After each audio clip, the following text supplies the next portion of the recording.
This is CBC Winnipeg News.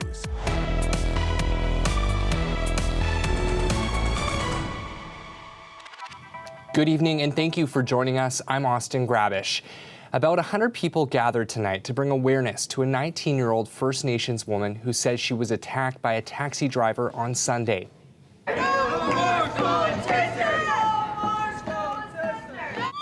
The crowd was vocal outside Unicity Taxi, which it surrounded after marching through the downtown.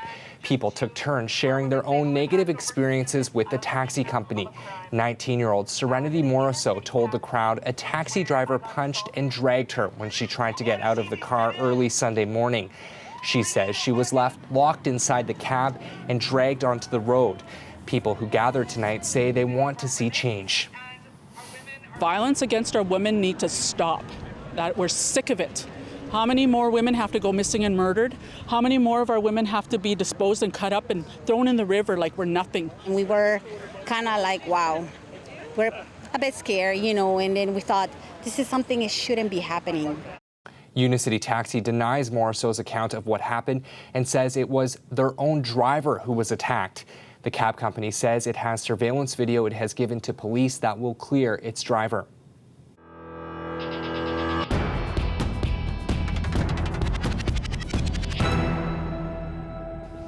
Turning now to breaking news. A jury has just found a Winnipeg man guilty of first-degree murder in the stabbing death of his former girlfriend's 3-year-old son. Daniel Jensen was accused of killing Hunter Straight-Smith in 2019. A relative found the toddler injured in his bed. He was later taken off life support in hospital. The trial heard the child was stabbed 6 times in the head and neck. Crown prosecutors argued Jensen attacked Hunter as a way to get back at the boy's mother after they got into a violent argument. But the defense told the jury no one witnessed the attack and the killer could have been someone else in the home. Tonight, about 10 family members gathered outside the courthouse following the decision to hug and cry. And the lawyer for the defense didn't want to comment on tonight's verdict. There's no word yet if the case will be appealed. A 21-year-old woman has been charged with starting a fire that destroyed a large warehouse in the city's Point Douglas neighborhood yesterday. The fire sent toxic plumes into the air, forcing the evacuation of nearby homes and closing traffic into the area well into this morning. As CBC's Holly Carrick shows us, about 100 firefighters were needed to battle the blaze, which they were still working on today. All that's left of a massive fire that ripped through a Point Douglas warehouse yesterday is rubble. Now police say the fire was deliberately set. Such a dangerous, toxic situation in an industrial fire of that size, to then find out that there's arson involved, well, that just raises the hair, on our back. Firefighter Derek Balkin was at the warehouse yesterday. He said the fire was so hot, fire trucks needed to be backed away because decals and plastic lights were melting. The radiant heat was almost indescribable from hundreds of feet away. Adding in the hot weather yesterday, it created a dangerous situation for fire crews. 2 firefighters needed medical attention. One was taken to hospital but is okay. Balkin said crews were already stretched thin with other fires when winds whipped up the embers and set fire to nearby rail cars. Those rail cars were hundreds of feet away, and they lit simply because we had lit embers that fell, that were raining down in the entire area.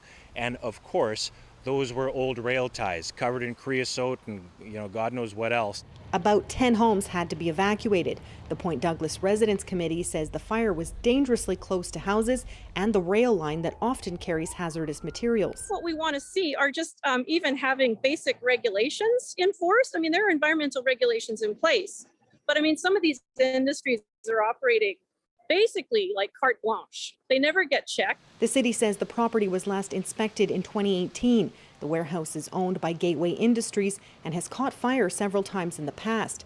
In 2011, a paper mill at the site was destroyed. Fire officials say they don't know what may have been inside the warehouse at the time of yesterday's fire. The building's roof collapsed and they weren't able to go inside. We do not know what was inside that building at this time because we have not had a chance to enter the structure, and no one will be entering that structure because of the safety concerns. Police say a witness at the scene saw someone at the time the fire broke out and gave a description to officers. A 21-year-old woman is charged with arson and 2 counts of mischief for damaging other property. The fire is still under investigation. Holly Carrick, CBC News, Winnipeg. And the city says fire crews are still at that warehouse, but all evacuees were going to be able to return to their homes today. Turning now to the pandemic, the province is reporting a concerning one-day jump in positive COVID-19 test results, with numbers continuing to climb in the Southern Health region. 114 new cases have been detected in Manitoba, 44 are in that southern region, and roughly 3/4 of the new cases today were in people who were not fully immunized against the illness. There are now 86 people in hospital with COVID-19. That's 4 more people since yesterday. 20 are in intensive care units. Province-wide, our test positivity rate is now up to 3%. For nearly 10 months now, Manitoba Justice has been considering whether or not to lay charges here in Canada against former fashion mogul Peter Nygaard, who is at the Headingley jail awaiting possible extradition to the United States. CBC News has learned the Winnipeg Police Service began investigating allegations of sexual assault against Nygaard in February of 2020. That investigation involves 8 women and lasted 10 months. In December, police referred their case to the Crown for review. Manitoba Justice won't say if the Crown is still considering charges against Nygaard or if the case has been closed. A 1-hour hearing is scheduled for Friday morning to deal with that U.S. extradition request on sex trafficking charges. That will be live streamed on our website beginning at 7:45 Friday morning. And Winnipeg police are asking for help solving the city's 32nd homicide of the year. Last Tuesday, firefighters were called to a house at 510 Yonge Street. Once they put the fire out, they found the body of a woman inside. Investigators now say they believe foul play was involved. They say one person escaped the blaze.